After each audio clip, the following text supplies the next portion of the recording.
Understanding rocket force. A rocket force is a specialized arm of the armed forces that operates rockets and missiles. It's an advanced form of artillery.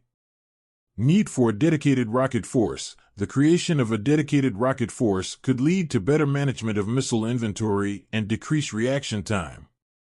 It would bring all rockets and missiles under one chain of commands, one with a dedicated workforce to handle, maintain, and fire these missiles.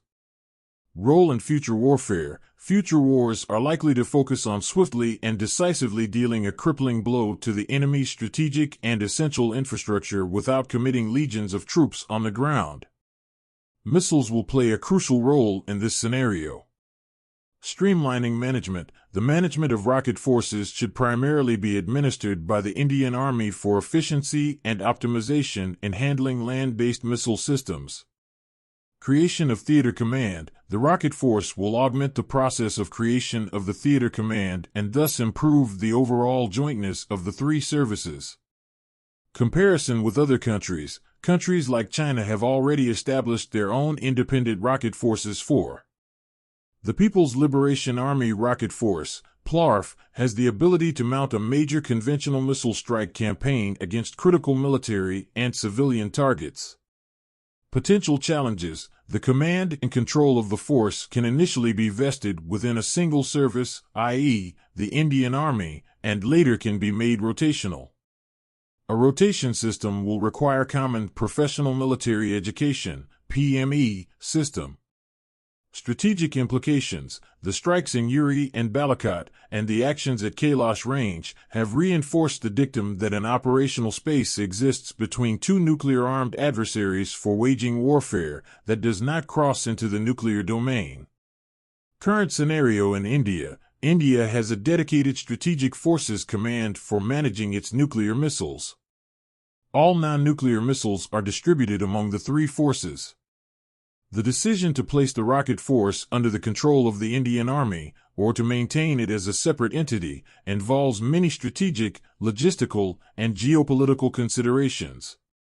If the Indian Army doesn't have direct control over the rocket force, it might indeed need to call upon a support force for missile operations. This could potentially lead to planning confusion or delays due to the need for coordination between different branches of the military. On the other hand, the Indian Army has extensive experience and expertise in ground assaults. This knowledge could be beneficial in managing land-based missile systems. However, it's important to note that these are just possibilities.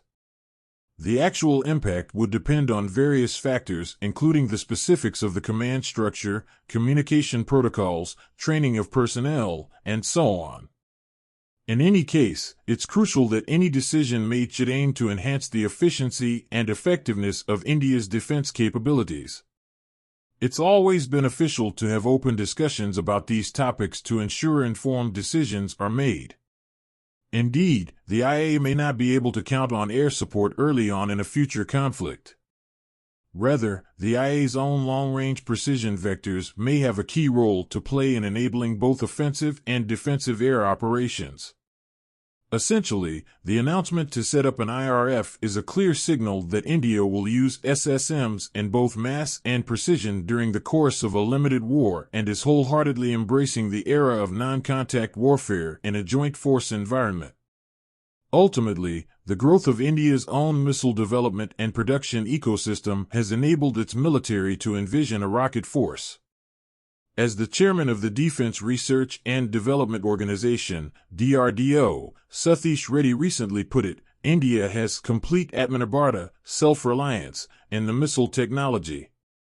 This statement is certainly true for ballistic missiles, with everything from solid-fuel rocket motors to inertial navigation systems, INS, to system-on-chip based onboard computers and actuators being available from domestic supply chains. It will also be true for subsonic cruise missiles once the Monarch small turbofan engine currently being tested attains maturity through the Indigenous Technology Cruise Missile (ITCM) program.